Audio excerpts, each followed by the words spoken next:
Hey, welcome back to KAMMA. I'm Khalil Deal. I'm Andy O. We are KAMMA. We are about to talk about our final predictions for UFC 304, our thoughts and face-offs for the prelims. And we are going to get right into it right away. This looks amazing. I'm so hyped after watching the ceremonial weigh-ins. Let's start it off right away. Andy O, we got Shauna Bannon versus Alice Ardalian. Who do you got here? Yeah, Shauna Bannon. The pick still remains her. Although I gotta say, looking back, I don't know if I mentioned this the first go around. Alice Ardalian already fought Weili Zhang and another UFC fighter, actually, who who's far better than any opponent Shanna Bannon has fought. Who am I thinking of here? Who did she fight here? Yeah, Weili Zhang, and I can't find her, but she's another Romanian fighter that is in the UFC currently. Diana Belbita, that's it. Okay. Yeah, I'm just going basically by the hometown crowd here. Uh, I'm going for a decision for Shanna Bannon. Ardelian looked to me, especially when she was at the scale for the ceremonial weigh-ins, and as she was walking out, she seemed afraid, man. She seemed like unprepared for such a big show, like a big pay-per-view in the UK. And I don't think she was afraid of Bannon as opponent, but I think the moment got her a little bit. Something I noticed. Yeah, you know what? I noticed that too, man. Alice Ardalian looked nervous as fuck and unsure of herself at the face-offs there. I saw that too. I noticed that. As you can see, Shauna Bannon looks hyped, man. She looks in great shape. She's taller than Alice. She looks more muscular and more ripped. Alice is more thick from the waist down, I noticed. She's got thicker legs and a thicker butt there. But Shauna looks in better shape overall. She looks more confident. She's ready to fight. I like Shauna Bannon in this one. My pick stays the same. I got Shauna Bannon winning by decision in this one here. So pick stays the same. And you two stays the same with Shauna Bannon. Yeah, Shanna Bannon decision. All right. Moving on up the card next. We've got Mick Parkin versus uh, Uh, Lucas Breggi. Yeah, I just wanted to throw in the English ogre Mick Parkin. Yeah, I heard that somewhere not too long ago. So shout out to whoever that was. But yeah, Mick Parkin. Look at him, just an ogre. Yeah, man. Definitely like Mick Parkin in this one, man. Now, Lucas Brzeski looks in good shape, man. He's obviously taller than Mick Parkin, as you can see here. He's more ripped. He's more muscular than Mick Parkin. He looks to be in way better shape. But Parkin is fucking way bigger, man. Like he's heavier, he's thicker. If he gets Brzeski on the ground, there's no fucking way Brzeski's getting up. With all that extra meat on Parkin there that you can see, he looks way fatter and thicker. If he takes him down, he takes down Lucas Brzeski and gets on top of him, it's game over for Brzeski. He's not getting up. There's no way. And the ground and pound is going to be fierce there. So I like Mick Parkin to get the win here. I'm still sticking with him, and I got him winning by KO or decision, maybe ground and pound or a decision. Both of them look serious and ready to fight, though. Yeah, I see this one going to decision as well. Mick Parkin really wants a knockout, but I don't know if it's going to happen. If it does, probably ground and pound. He has decent striking when it's on the feet to be able to get in there and try to get the takedowns, and I think he's going to make it happen against Brzeski here. Yeah, give me Parkin by decision, but maybe knockout. All right, we're still in agreement with the first two fights of the prelims. Let's move on up to the next one. We got All right, so next we have Sam Patterson against Kiefer Crosby. Both these guys in pretty good shape. This was a pretty heated face-off here. Crosby started talking a lot of shit, it seemed, so, kind of sizing Patterson up. I'm going to go with Sam Patterson here. I think he's going to be able to snatch up a sub or get the KO at some point. The only worry here is he has that tall man's kind of stance where his chin is dangling there in the air with his arms down. I don't think Kiefer Crosby is going to get to it, and I think Sam Patterson's going to be dangerous throughout this fight. Who do you got, Yeah, real deal? yeah, man. My pick stays the same with Sam Patterson. Man, Kiefer Crosby's in very good shape. Well, both of these fighters are in good shape. He's a bit thicker and more muscular than Sam Patterson, but Sam Patterson is way more ripped, and as you can see, is way more taller, and he's leaner than Kiefer Crosby. Yeah, like you said, Kiefer Crosby was talking. He was the one that started the shit. He was talking shit in the face-offs there to Sam, but Sam wasn't phased at all. He talked back. Patterson looks serious, man. I think he's the better fighter. Yeah, definitely got him winning by KO or submission in this one. Just like the fact that he's going to have that height and reach advantage, man. And I don't think Crosby's going to be able to land anything on his face by having to punch upwards for how tall Sam Patterson is. So I like Patterson by finish, KO submission. All right, we're still in agreement with this one here. Let's move on up to the next fight. We got Mohamed Mokaev and Manel Kape, man. Oh my God, what is there to say about this face-off? As you can see, Andy O took the picture, but could barely get the picture because these motherfuckers had to be stopped and held back from each other right off rip.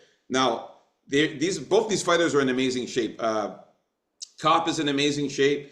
Mokaev's in amazing shape. Kape is going to be a little bit bigger and a little bit more muscular than Mokaev, but Mokaev is more ripped than Manel Kape. But both these guys were ready to kill each other at the face-off. Like these guys were about to attack each other. This is going to be an amazing fight. They couldn't even stand in front of each other like civil human beings, like civil people. These guys are savages. They had to be held back and broken up right away right off the bat. And this is going to be, I think, fight of the night with these two. The way the face-off started there, they're ready to attack each other. It's going to be crazy. But my pick is going to stay the same. I like Mohamed Mokaev to win this one by sub or decision, and I definitely think Manel Kape is a good dog. Is this card on the early is this fight on the early This prelims? is all early prelims right now. Yeah, This is unbelievable that they didn't bump this fight up. seriously. I heard there was some contract trouble with Makayev, and that's why they want to hold him down here as far as the placement in the card. But it also affects Cape. And for a fight that has the most like animosity, it seems, on the whole card, it's a shame. Yeah, these guys are gonna really tear into each other. I think Makayev's gonna come out with the victory. I don't really know how to call this one. I can see him getting a win in any way, but it would have to be a late victory by knockout or sub. I'm talking third round or decision. All right, in agreement again in the prelims so far, looking good. Let's move on up to the next fight here. We got Oban Elliott. Yes, Oban Elliott and Preston Parsons. The pick stays the same for me in Oban Elliott. I think his striking is a little better, and I think he's going to be able to stay safe as far as Preston Parsons subs go. I'm glad I got him as a dog, Oban Elliott. He's still a dog, but I don't think he's quite as valuable anymore. And yeah, give me Oban by a knockout or decision. Of course, you got him early there, NDO, eh? A All little right. early. Both these guys, man, both these fighters are in fantastic shape. These guys are both ripped. They're both muscular. They're both in amazing shape. Both phenomenal shape, both these guys. Built and ripped. Oban is slightly taller than Preston Parsons, but Preston Parsons is a little bit thicker, I find, than in body mass. It's going to be a good fight, these two, I think. I just like I said, I like Preston Parsons a little bit more for his wrestling and his grappling and his submissions that he's got. He's a very good submission specialist, Preston Parsons, as we talked about in the early predictions. I got Preston Parsons winning this one by submission or decision here. I think that he's just a better jiu-jitsu guy, and It, he's going to be putting a lot of pressure on Oban. all that jujitsu stuff doesn't work as well on your back when you start facing tougher competition. So I feel that his submission ability is what may get him into trouble here. All right, so we're in disagreement for this fight in the prelims. All right, let's move on up. We got Modestas Bukauskas versus Marcin Prachnio here. My pick is going to stay the same here. I got Modestas Bukauskas to win. Both of these guys, Prachnio looks in decent shape, not amazing. You know, Prochniel looks like, yeah, I guess decent shape, but he seems to have put on some like some bulk, you find? A little bit, yeah. He looks like the poor man's version of Jiri Uh, Prochazka. yeah, but like kind of like puffy bulk, not really like rip bulk, just like hot air or something. Really He strange. literally looks like the poor man's version of Jiri Prochazka. But Modestas Bukowskis, man, this guy is solid. He's more ripped, clearly in better shape. He's got a bit of a. You can see that he's got a bit of a stomach there, Prachnio, but it's not terrible. But you can see that Modestas is more ripped. He's got the abs going. He's clearly in better shape. He's also taller. And this stare down was really intense, man. Like Yeah. Rachnio looked like he was burning a hole through Modestus in that stare down, man. Those eyes, look how serious he looks, intense there. He looks very focused and serious, but both of them, but so does Modestus, man. But they're both very serious. I just like the height advantage and the reach advantage for Bukowskis in this one. It's quite significant. We discussed it in the early predictions. I'm going for Modestus Bukowskis to win this fight. I have him winning by decision in this one. This fight is screaming to me like a pitter patter point matchup here where Modestus Bikakis is going to squeak by. They may have seen really intense at the face-off, man, but I have a feeling this is going to be like let's just take it easy on each other. And none of these guys wants to get knocked out, and I feel it's going to be kind of one of those fights. And give me Bikakis by decision. All right, we're in agreement with this one here. Wait, did you flip your pick? No, I always have You Bukowskis. did? Okay, okay. Just making sure there. I thought you had, for some reason, I thought you had Pragnio, but no, okay. No. All right, in agreement still. So only disagreeing on one fight so far in the prelims. Let's move on up to the next fight here. We got Jake Hadley versus uh, Cowlan, uh, Cowlan Lufran. Yeah, so Jake Hadley here was the only fighter that missed weight, so it's going to be a catch weight now He did miss weight. That's true. Yeah. with him giving up 20% of his pay. So yeah, the pick here is Loran. I think he's going to be a lot more aggressive. I think Hadley has a problem again for looking for useless subs, which expend a lot of his energy. I really don't think Hadley is all that great. I wouldn't be surprised if it's the last time we see him in the UFC, unless Loran really blows it. I suspect he's going to be able to take get a lot of takedowns, have some top control moments, and be better in the clinch. Give me Loran by knockout or decision. All right, man. My pick is the same as well. I still like Cowlan Lufran here to get the win. Now, both of these guys are in great shape, man. Lufran is a physical specimen. The guy is huge. He's ripped. He's muscular.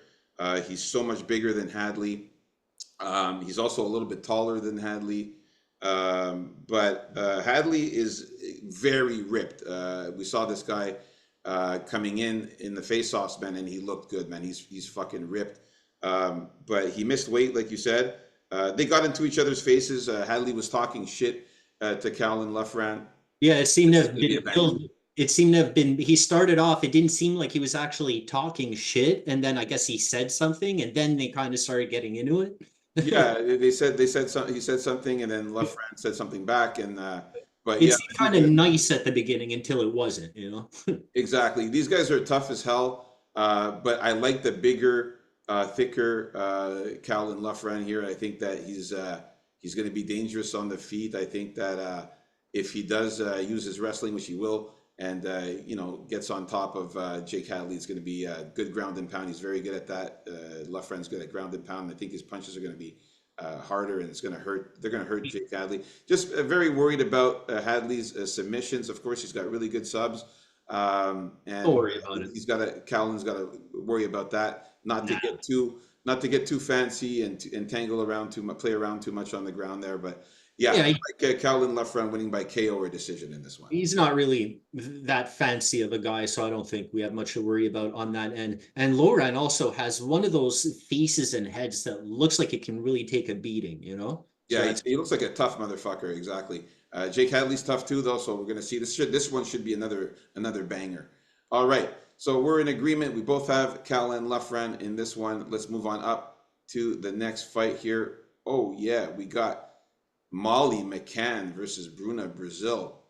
hey, Like both these this one. but both these girls look as they always look. They look in good enough shape. And what I found funny is that to me, they seem to have made a deal like, okay, when it's time for our face off, we're going to look away from each other into the crowd. Something to that effect. So Molly McCann seemed really serious, and Bruna Brazil seemed to be having a joyous time. And not much else to say about that. As for the fight, man, I don't have enough faith in Molly McCann for this value. I think it's 1,900 gambler. You're gonna have to call for this one here if you're gonna be making a bet on it. But because McCann's takedown defense and it's just so suspect. But then again, her clinch work is really good.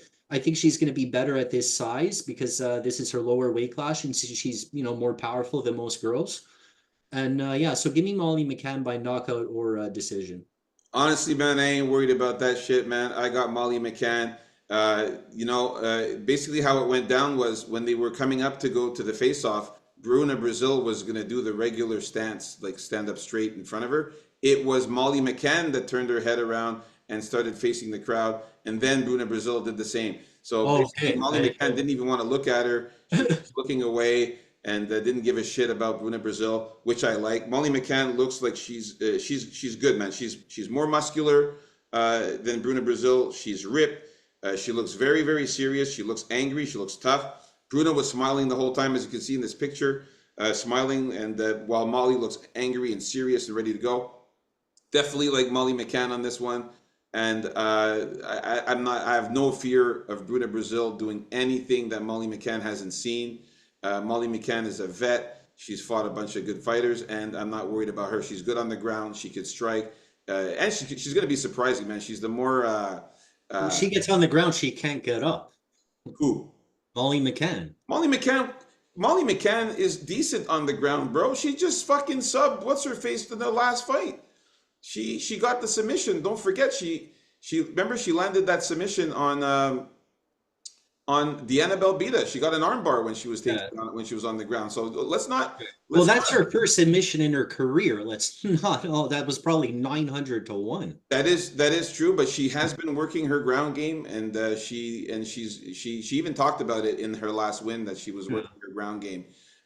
So I ain't worried about her. I like her. Like I said, Molly McCann only loses to serious grapplers with submission ability, like Julia Stoliarenko and Erin Blanchfield. Bruna Brazil is no Erin Blanchfield or Julia Stoliarenko. Well, Julia Stolarenko has one submission move that she goes for, and that's it, though. And Bruna Brazil does have two or three submissions. Bruna So, Brazil lost to the tiny Luma Lugumi and also got knocked out by Denise Gomez. I really like the spot for Molly McCann. She can get a knockout, she can get a sub. She's going to be the more powerful fighter here, and she's going to do uh, some more crazy things. So I like all I'm saying is like she's still the pick, but I wouldn't put all my eggs in that basket. definitely got Molly McCann to win by KO or decision in this one. So we are in agreement. Nice. All right, let's move on up to the next fight, which is the main event of the prelims. All right, so we got Nathaniel Wood and Daniel Pineda. Who you got here, real deal? All right, so for this one here, man, I'm easy pick. Sticking with my man Nathaniel Wood here. What? Definitely sticking with him to get the win. Um, we can see that Pineda's in good shape, man. He's a little bit more ripped and a little bit more muscular This than guy always comes in great shape. but Nathaniel Wood's not, he's not in bad shape either. He's decent. No. They're almost about the same height there. I like Nathaniel Wood. I like the way this guy fights. Daniel Pineda's a bit reckless, but Nathaniel Wood's going to be the more technical fighter, the more serious fighter, and he knows what he's doing out there. He's fought really good competition. I got Nathaniel Wood winning it how he does best, which is by decision. He might get a late knockout in the later rounds if Pineda tires himself out. But I like the decision for Nathaniel Wood here. Yeah, give me give me Nathaniel Wood as well. I just think yeah, he's a little too up there, Daniel Pineda, and he's not as drugged up as he used to be. He's fought some guys himself, but look, he lost to Alex Caceres the last time out.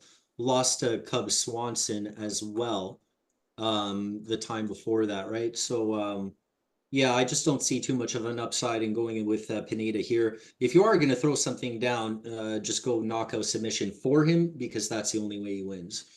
Yeah, yeah, you did mention that in the early predictions. Yeah, I like Nathaniel Wood here.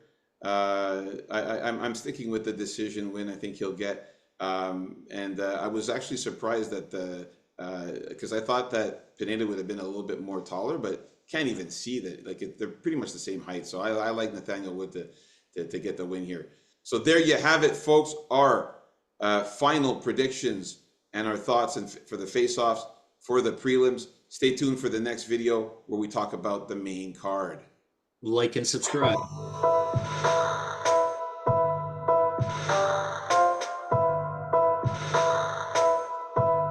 Peace out, folks.